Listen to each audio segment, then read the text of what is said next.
हम लोग mains previous year question देख रहे थे और आज हम लोग करने जा रहे हैं ऑक्सीलेशन चैप्टर का एक बहुत ही इम्पॉर्टेंट क्वेश्चन। और एक क्वेश्चन कब का पूछा हुआ है? ये 2019 मेंस का पूछा हुआ क्वेश्चन है। हम लोग चलते हैं क्लास 12 11 मेंस पीवाईक्यू फिजिक्स में। अब इसमें अगर ऑक्सीलेशन में आते हैं तो इसका जो क्वेश्चन नंबर 41 है,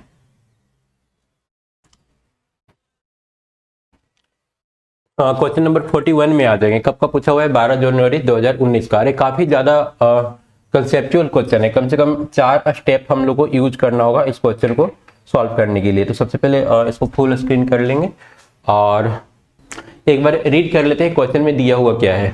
यहाँ पर बोल रहा है कि ए सिंपल पेंडुलम, ठीक है। इसके सारे स्टेप्स को देखना है। 4 स्टेप्स है, चारों स्टेप काफ़ी ज़्यादा इंपॉर्टेंट है। मतलब ये 4 स्टेप मिलाकर के टोटल 4 क्वेश्चन ऐसा बनाया जा सकता है। तो काफ़ी सारे कंसेप्ट को एक क्वेश्चन में ही क्लियर किया जा सकता है। इसको ऐसे हम लोग 2 मेथड से बना सकते हैं, लेकिन पहला मेथड जो हम लोग यूज करेंगे वो बुक में जो जनरली दिया हुआ रहता है, जो हमारा थ्योरी है, मेन थ्योरी है, उस पर आधारित है। पहले उसको हम लोग ट्राई कर लेंगे, उसके बाद एक और दूसरा शॉर्टकट मेथड की ओर जाएंगे। तो इसमें पहले क्वेश्चन को समझते हैं। दिया क्या है? A simple pendulum made of a string of length L. एक पेंडुलम है और एल लेंथ के स्ट्रिंग से बना हुआ है। तो हम एक फिगर जो है ना, रफ फिगर इसका ड्रॉ कर लेते हैं। ये मान लेते हैं हमारा एल लेंथ का पेंडुलम है जो इस तरह से लगा हुआ है, ठीक है। और अगर ए किस एंगल पर रखा हुआ है? Initially mass m is released from a small angle theta naught. Initially ये जो है थीटा नॉट एंगल पर रखा हुआ है, ठीक है। ये एंगल हम लोग थीटा नॉट एज्यूम कर लिए। और यहाँ पर बोल रहा है कि एक दूसरा बॉडी रखा हुआ है आगे में। It strike a block of mass m. मतलब यहाँ से जब इसको छोड़ेंगे ना, इस बॉब को, इसका मास कितना है? इसका स्मॉल एम है और इसका कितना है? कैपिटल एम है। और जब इसको छोड़ेंगे तो जाकर के इससे टकराएगा, ठीक है। Kept on A horizontal surface at its lowest point. Lowest point पर रखा हुआ है और उसके बाद जाकर के इसे टकराता है। किस तरह से टकराता है? इलास्टिकली टकराता है, ठीक है। एनर्जी इसका कंजर्व रहेगा कि कोई डिफॉर्मेशन नहीं हो रहा है बॉडी में। It bounce back and goes up to an angle theta 1। अब यहाँ टकराने के बाद फिर से बाउंस बैक होता है और पीछे जाकर के इस बार थीटा 1 एंगल तक पहुँचता है। ये वाला एंगल कितना हो जाएगा? थीटा 1 एंगल हो जाएगा, ठीक है। ये थीटा 1 एंगल हो गया। तो इस केस में पूछ रहा है कैपिटल एम का वैल्यू क्या होगा। तो सबसे पहले तो हम लोग को पता करना होगा कि इसके साथ इसका रिलेशन क्या है। इस बॉब का वेलोसिटी के थ्रू एक दूसरे को कनेक्ट कर सकते हैं, क्योंकि ये बॉडी यहाँ पर आकर के टकराएगा तो कुछ वेलोसिटी, टकराने के बाद जब जंप करेगा तो कुछ वेलोसिटी इसमें होगा और कुछ वेलोसिटी इसमें होगा।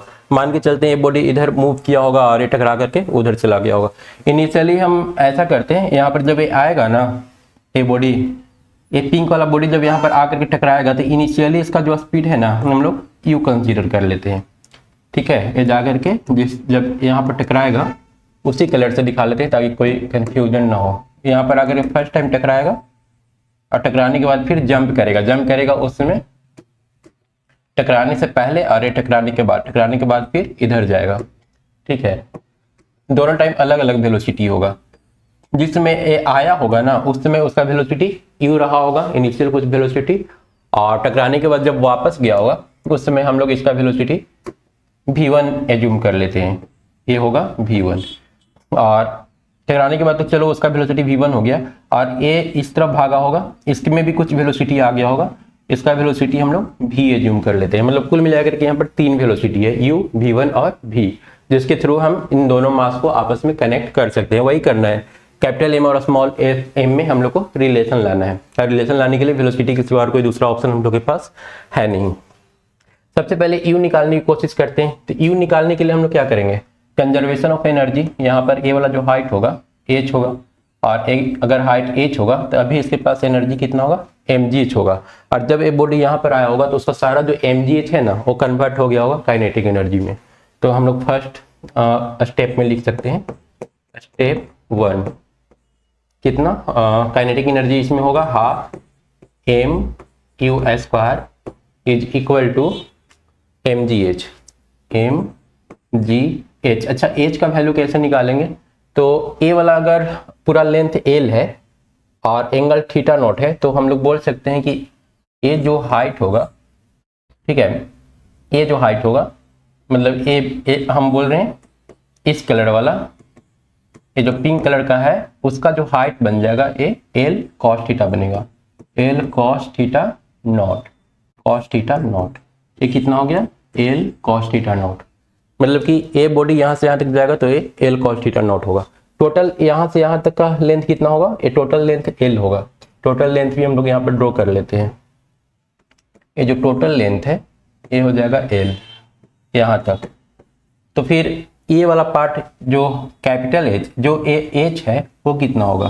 तो इसको निकालने के लिए हम लोग क्या करेंगे? बड़ा वाला में से छोटा वाला घटा लेंगे, वही एच का वैल्यू दे देगा। तो एच बराबर हम लोग लिख सकते हैं total length L minus L cos theta not. ठीक है, और इसको हम लोग इस तरह से कर सकते हैं, एल अगर कॉमन ले लेंगे A one minus cos theta naught हो जाएगा, और वन माइनस कॉस थीटा को क्या लिखेंगे? L into two sine square theta not by two. ठीक है, यहाँ पर थीटा के नीचे टू है, two sine square one minus cos theta बराबर two sine square theta not by two. मतलब यहाँ पर ट्रिग्नोमेट्री भी यूज हो गया है, मतलब सॉल्व करने के लिए मैथ का भी नॉलेज होना चाहिए, तभी स्टूडेंट इसको सॉल्व कर पाएंगा। और इसीलिए मेन से पूछा है, नीट में पूछने का चांसेस बहुत कम है, ना के बराबर है। तो यहाँ पर टोटल मिलाकर कितना आ रहा है एच का वैल्यू? एच का वैल्यू आ रहा है 2l sign square theta not by 2। ठीक है, तो अगर इस तरह से अगर हम लोग ए एच निकालेंगे ना, इतना आ रहा है। अगर पीला वाला एच निकालेंगे तो, क्योंकि पीला वाला में भी तो सेम कहानी है। अगर कोई क्वेश्चन कर दे कि बताओ ए वाला हाइट कितना होगा, है ना, ए वाला हाइट अगर निकालने के लिए बोल दे तो कितना होगा? यहाँ पर जो बॉडी था, सॉरी ए वाला हाइट, ए वाला बॉडी है इस तरह से, ये टोटल लेंथ एल है इसका, ये पीला वाला पार्ट कितना है? एल, क्योंकि उसी रस्सी में बॉब अभी भी लगा हुआ है पीला वाला, बस टकराने के बाद यहाँ पर गया था। और इसका फिर से टोटल जो हाइट रहेगा ना वो एल ही रहेगा, टोटल हाइट एल रहेगा। फिर ए यहाँ से जंप करके जब इसका जब कंपोनेंट हम लोग इस पर लेंगे, इस वाला पार्ट पर, तो ए कितना हो जाएगा? ए वाला पार्ट हो जाएगा एल कॉस थीटा 1, ये हो जाएगा एल कॉस थीटा 1। मतलब कि हम लोग को फिर से इस बार, क्योंकि ये बॉडी जो है ना इतना हाइट नीचे आया है, पहले से इसको हम लोग कैपिटल एच मान लेते हैं, तो ये बॉडी यहाँ से यहाँ तक गया। मतलब यहाँ पर कंजर्वेशन ऑफ एनर्जी अगर लगाएंगे ना, तो अभी यहाँ पर एनर्जी mg कैपिटल एच है, और वो सारा का सारा यहाँ पर कन्वर्ट हो जाएगा काइनेटिक एनर्जी में। ठीक है, half m we one square. या फिर ये बोले कि अगर इनिशियल वेलोसिटी ये आकर के इसे टकराया होगा, टकराने के बाद वापस जंप किया होगा, तो टकराने के बाद जो इसका वेलोसिटी, जो इसका एनर्जी था half m we one square, क्योंकि टकराने के बाद इसका वेलोसिटी वी वन हो गया है, तो स्टार्टिंग में जो इसका एनर्जी होगा half m we one square, वो यहाँ पर जितना एनर्जी है ना वो सारा का सारा काइनेटिक एनर्जी यहाँ पर जाकर के mgh पोटेंशियल एनर्जी में कन्वर्ट हो जाएगा, और एक कैपिटल H हाइट तक ऊपर जाएगा। और यही तरीका उसका भी है। अगर यहाँ पर कैपिटल H निकालने के लिए कोई पूछ दे तो हम लोग बोलेंगे capital H is equal to l into two sine, बस थीटा नॉट के जगह पर sine square theta 1 divided by 2, बस इतना ही चेंजिंग आएगा। ठीक है, तो एक कब का, एक तब जब हम एक जंप करके वापस रिटर्न हो रहा है उस टाइम का वो बात है। ठीक है, तो वो हम सेकंड स्टेप में बात करेंगे, अभी तो बस इसको हम लोग सॉल्व कर लेते हैं। यहाँ से m और m कैंसिल हो गया, और u का वैल्यू आ जाएगा, ये 2 इस तरफ जाएगा, तो 2 इंटू 2 4, 4 में से बाहर क्या निकलेगा? 2 रूट जी एल, और साइन स्क्वायर थीटा भी बाहर ही निकल जाएगा। तो हम लोग इसको इस तरह से लिख सकते हैं, u is equal to 2 sine theta by 2 under root g into l. ठीक है, ए यू का वैल्यू हो गया। कहने का मतलब कि जब बॉडी यहाँ से चला था तो इस समय जिस समय यहाँ पर पहुंचेगा ना बड़ा वाला बॉडी के पास, उस समय इसका जो इनिशियल स्पीड होगा वो कितना होगा? 2 sine theta not by 2 under root g l. अब आते हैं स्टेप 2 में।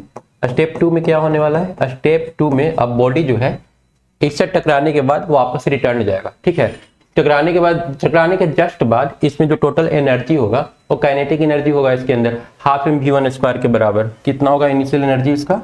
Half m we one square. और जब ये ऊपर जाएगा कैपिटल एच हाइट तक, तो सारा काइनेटिक एनर्जी पोटेंशियल एनर्जी में कन्वर्ट हो जाएगा, मतलब कि टोटल एनर्जी कंजर्व रहेगा। तो यहाँ पर एम जी कैपिटल एच लिखना होगा, और कैपिटल एच का वैल्यू हम लोग का क्या आया था? 2l sign square theta 1 divided by 2। तो ये हम लोग का स्टेप 2 होगा। यहाँ से एम और एम कैंसिल, और यहाँ से अगर V1 निकालेंगे तो वैसा ही आएगा 2 sin θ1/2 √GL। ये हम लोग का स्टेप 2 हो गया। अब चलते हैं स्टेप 3 की ओर। स्टेप 3 में हम लोग को क्या करना है, इसके स्पीड के बारे में सोचना है, ठीक है, या फिर इन दोनों के बीच रिलेशन लाना है। जब बॉडी यहाँ पर टकराता है ना, टकराने से जस्ट पहले और टकराने के जस्ट बाद, उस समय क्या होगा, इसका टोटल जो मोमेंटम होगा वो कंजर्व रहेगा पहला, और दूसरा जो टोटल एनर्जी है वो कंजर्व रहेगा। तो पहले हम लोग कंजर्वेशन ऑफ मोमेंटम कर लेते हैं। इसको अगर शॉर्ट फॉर्म में लिखे तो ये क्या हो जाएगा, sin θ0/2 को यहाँ पर लिख सकते हैं U बराबर 2√GL और θ0/2, क्योंकि sin θ अगर थीटा छोटा हो तो sin θ को हम लोग कन्वर्ट कर सकते हैं, लिख सकते हैं सिर्फ θ0/2। और इसी तरह से V1 अगर हम लोग निकालेंगे तो V1 को शॉर्टकट में कितना लिख सकते हैं, अगर साइन को हटा दे, क्योंकि θ1 और sin θ1 छोटा एंगल के लिए सेम होता है, तो ये हो जाएगा 2 × θ1/2 √GL, ठीक है। और यहाँ से अगर हम लोग रेशियो निकाल लें U/V1 का, तो ये हो जाता है U/V1 इज इक्वल टू, यहाँ पर अच्छा इस पर स्क्वायर भी था, तो स्क्वायर था तो रिमूव हो गया था वो अंडर रूट की वजह से, तो उसको हम लोग इग्नोर ही करेंगे। डायरेक्ट हम लोग क्या करेंगे, अगर इन दोनों को डिवाइड करते हैं तो GL कैंसिल हो जाएगा, 2 कैंसिल हो जाएगा, सिर्फ θ0/θ1 बच जाएगा, θ0/θ1। तो ये रिजल्ट हम लोग याद रखेंगे, इसी रिजल्ट का हम लोग आगे यूज करने वाले हैं। अब आते हैं हम लोग कंजर्वेशन ऑफ एनर्जी में। इस पार्ट को हम मिटा देते हैं अभी यहाँ से। स्टेप 3 हम लोग यूज करेंगे, और स्टेप 3 में क्या हो जाएगा, कंजर्वेशन ऑफ मोमेंटम। पहले कंजर्वेशन ऑफ मोमेंटम यूज कर लेते हैं, उसके बाद कंजर्वेशन ऑफ एनर्जी में जाएंगे। तो स्टेप 3 में हो जाएगा कंजर्वेशन ऑफ मोमेंटम। मोमेंटम में क्या होगा, अगर स्टार्टिंग में देखें, मतलब टकराने से जस्ट पहले इसका मास m है और स्पीड m है, u है, तो m इंटू यू प्लस इस बॉडी का मास कितना है, कैपिटल M, और स्पीड कितना है 0, इज इक्वल टू टकराने के बाद क्या हुआ, इसका स्पीड कैपिटल मास वाला बॉडी का स्पीड v हो गया, और प्लस स्मॉल वाला बॉडी जो है उसका मास कितना हो गया v1, क्योंकि ये टकराने के बाद v1 स्पीड से बाहर निकला था, तो a हो गया। अब यहाँ से हम लोग क्या करेंगे, यहाँ से हम लोग चाहे तो कैपिटल M का या फिर v का वैल्यू निकाल सकते हैं। यहाँ से v का वैल्यू अगर निकालने जाएंगे तो a हो जाएगा mu minus mv1 divided by mv divided by m is equal to v, या फिर इसको m अगर हम लोग कॉमन ले लें तो ये हो जाएगा u minus v1 divided by capital M। अब हम लोग को बस u और v को रिप्लेस करना है। अब यहाँ पर देखें ना तो कैपिटल M का वैल्यू आ जाएगा, लेकिन हम लोग का जो आंसर आ रहा है u और v1 के टर्म में आ रहा है, लेकिन u और v1 को रिप्लेस करना होगा θ0 और θ1 के टर्म में, तब जाके हम लोग का फाइनल आंसर आएगा। तो उसके लिए हम लोग क्या करते हैं, कंजर्वेशन ऑफ एनर्जी लगा लेते हैं। मतलब इसको हम लोग चाहें तो क्या लिख सकते हैं, इसको हम लोग लिख सकते हैं कैपिटल M बराबर small m into u minus v1 divided by क्या हो जाएगा यहाँ पर v, ठीक है। अब इस v को रिप्लेस करना होगा, u और v1 सबको रिप्लेस करना होगा, तब जाकर के हम लोग का फाइनल आंसर आएगा। तो इसके लिए हम लोग क्या करते हैं, स्टेप 4 में चलते हैं। स्टेप 4 में हम लोग यूज करेंगे कंजर्वेशन ऑफ एनर्जी। अब कंजर्वेशन ऑफ एनर्जी में क्या है, कंजर्वेशन ऑफ एनर्जी में हम लोग जानते हैं एनर्जी पहले का, टकराने से जस्ट पहले का, टकराने के जस्ट बाद एनर्जी क्या रहेगा, कंजर्व रहेगा, सेम एनर्जी रहेगा। तो पहले में तो हो गया यहाँ पर हाफ m u स्क्वायर, इसका एनर्जी तो था नहीं कोई भी kinetic energy, is equal to बाद में टकराने के बाद जब रिटर्न हुआ तो half capital M into v square और half small m into v1 square, क्योंकि छोटा वाला जो बॉडी है उसका स्पीड कितना था v1 था। अब हम लोग क्या करते हैं कि यहाँ से v का वैल्यू जो है रिप्लेस कर देते हैं इससे, और उसके बाद इसको सॉल्व कर लेते हैं।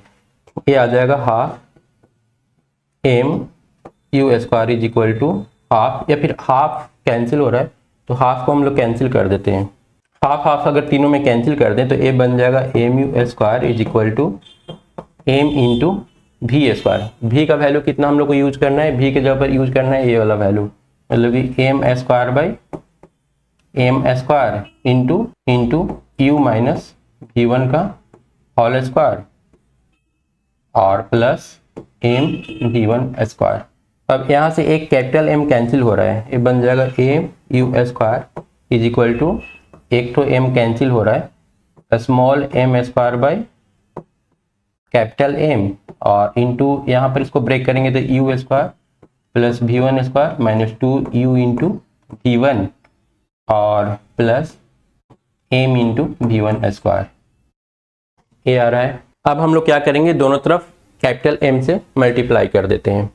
अगर कैपिटल एम से मल्टीप्लाई करेंगे तो ये चेंज होकर के ये बन जाएगा capital M into M you square, capital M small M you square, ठीक है, और equal to M square you square is equal to M square you square M square V one square M square V one square और उसके बाद minus 2u V one minus 2 M square minus 2 M square U into we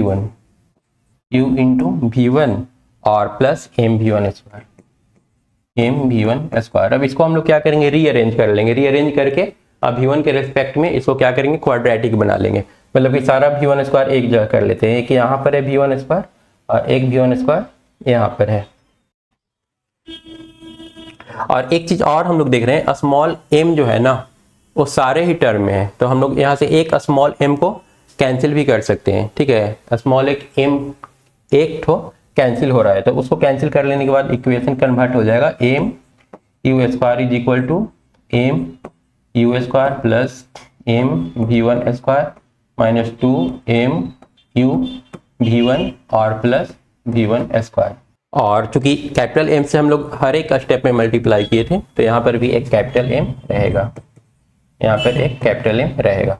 अब हम लोग जो v1 था उसको एक जगह पर कर लेते हैं, तो एम वी वन स्क्वायर यहाँ पर है और एक तो capital M we one square यहाँ पर है। इन दोनों को एक साथ अगर लिख लें तो इसमें हम लोग वी वन स्क्वायर कॉमन ले सकते हैं। वी वन स्क्वायर अगर कॉमन ले लें तो ये बन जाएगा एम प्लस कैपिटल एम और उसके बाद सेकेंड टर्म जो है हम लोग का minus 2 m u v one, इसको नोट कर लिए।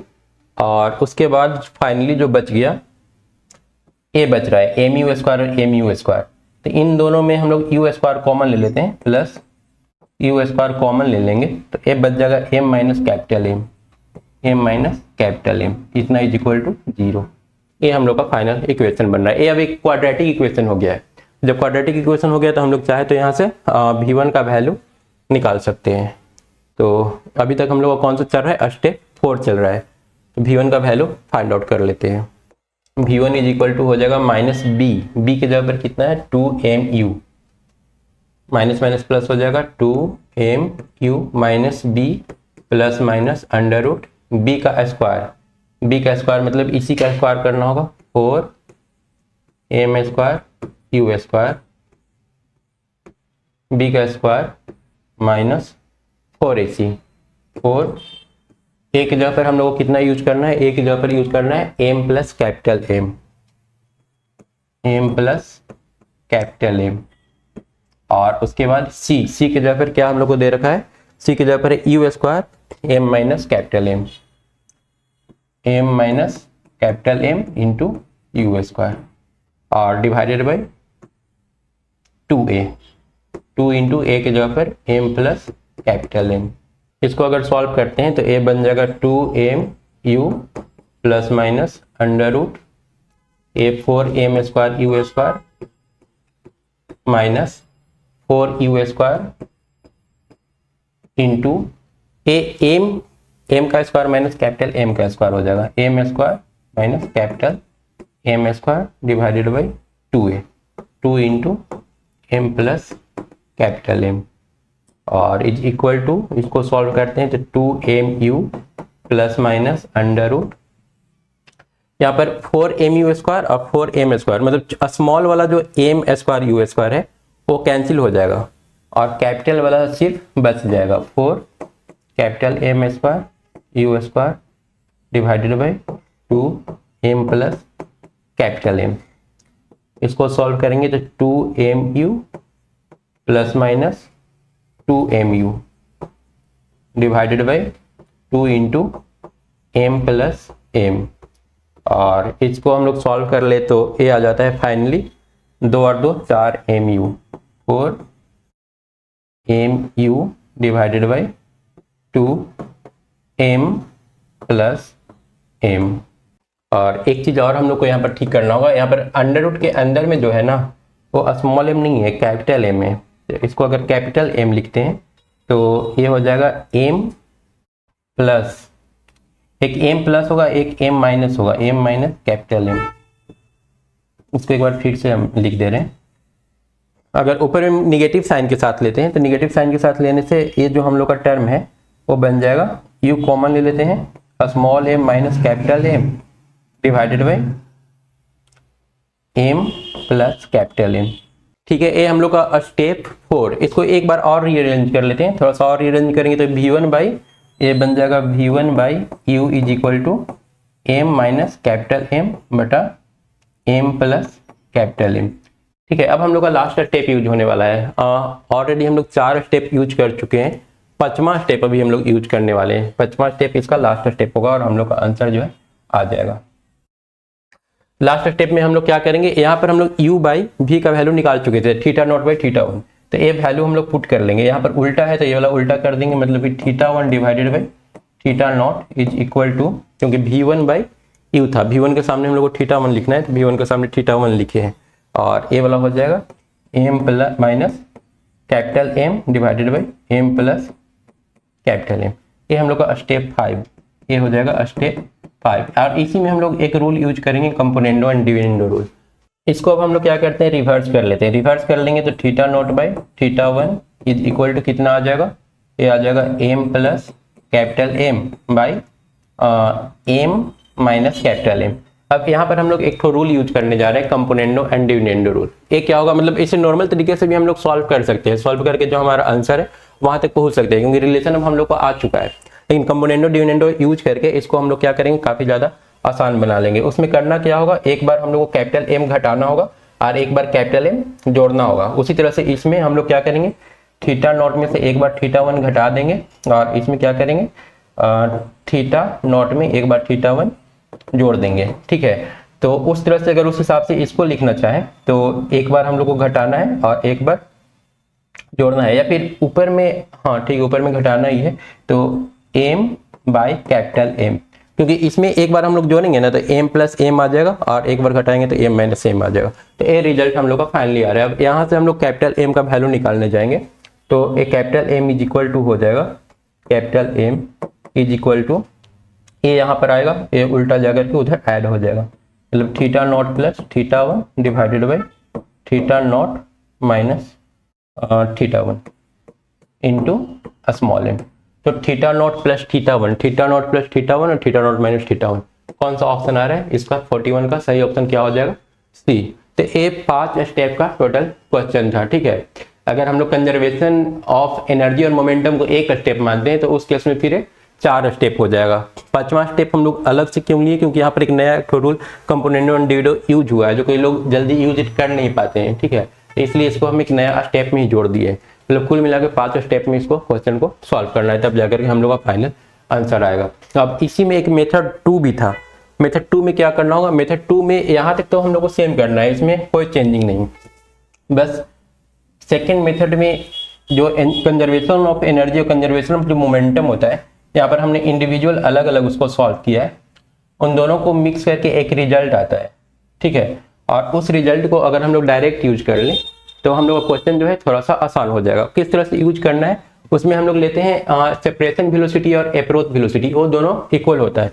मतलब कि जब बॉडी इलास्टिक कोलिजन अगर हो रहा है तो इस जिस समय आकर के टकराएगा, ठीक है, टकराते समय एक तो रिलेटिव वेलोसिटी होगा इसका ओ, और टकराने के बाद जब दोनों भागेगा उस समय का रिलेटिव वेलोसिटी, ये दोनों रिलेटिव वेलोसिटी क्या होता है, आपस में इक्वल होता है। अगर उस कंसेप्ट का हम लोग यूज कर लें तो पता चलता है कि u इज इक्वल टू, क्योंकि इसके पास से आया था u वेलोसिटी से, और जब टकराने के बाद क्या होगा, जाएगा तो दोनों का अलग अलग वेलोसिटी हो जाएगा।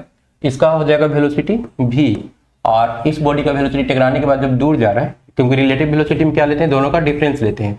रिलेटिव वेलोसिटी जब भी निकालते हैं तो क्या होता है, उसमें डिफरेंस लिया जाता है। जैसे ट्रेन वाला केस तुम लोग पढ़े होंगे, एक ट्रेन इधर जा रहा है, एक ट्रेन इधर जा रहा है, इसका स्पीड u है, इसका स्पीड v है। तो इस केस में जब दोनों एक दूसरे से दूर जा रहा होता है तो हम लोग क्या लेते हैं, velocity u plus v।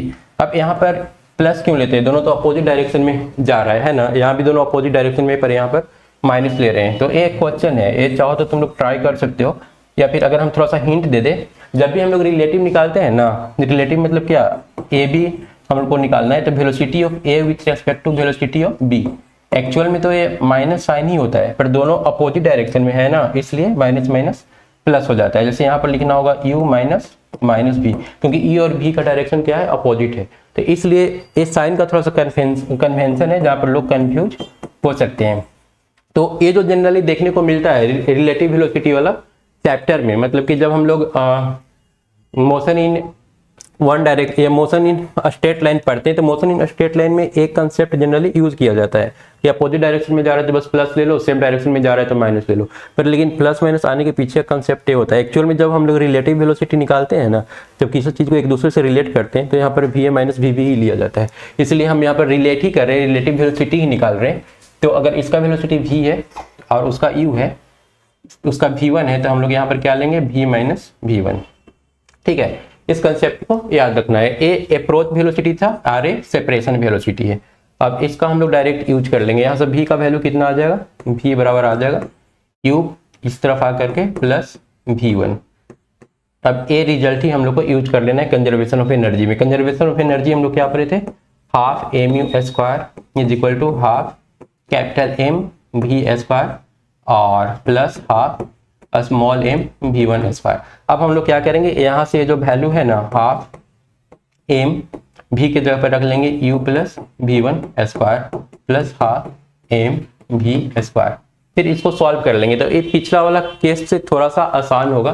Finally मतलब वही हम लोग को v1 निकालना पड़ेगा, और निकालने के बाद आंसर हम लोग का आ जाएगा। कंपोनेंट डिविडेंडो इसमें भी यूज हम लोग फाइनली कर लेंगे। ठीक है, v1 के रूप में क्वाड्रेटिक बना करके और आंसर लेते आएंगे। तो एक तरीका है, लेकिन बहुत ज़्यादा फर्क नहीं पड़ने वाला है, बस थोड़ा सा आसान हो जाएगा क्वेश्चन। ठीक है, तो ये था क्वेश्चन नंबर 41, जो टोटल कितने मिनट का हो गया, ये लगभग 25 से 30 मिनट का एक क्वेश्चन है। ठीक है, और मल्टी कंसेप्ट क्वेश्चन था, इसलिए हम लोग इसको अलग से एक नया वीडियो बना करके देख लिए।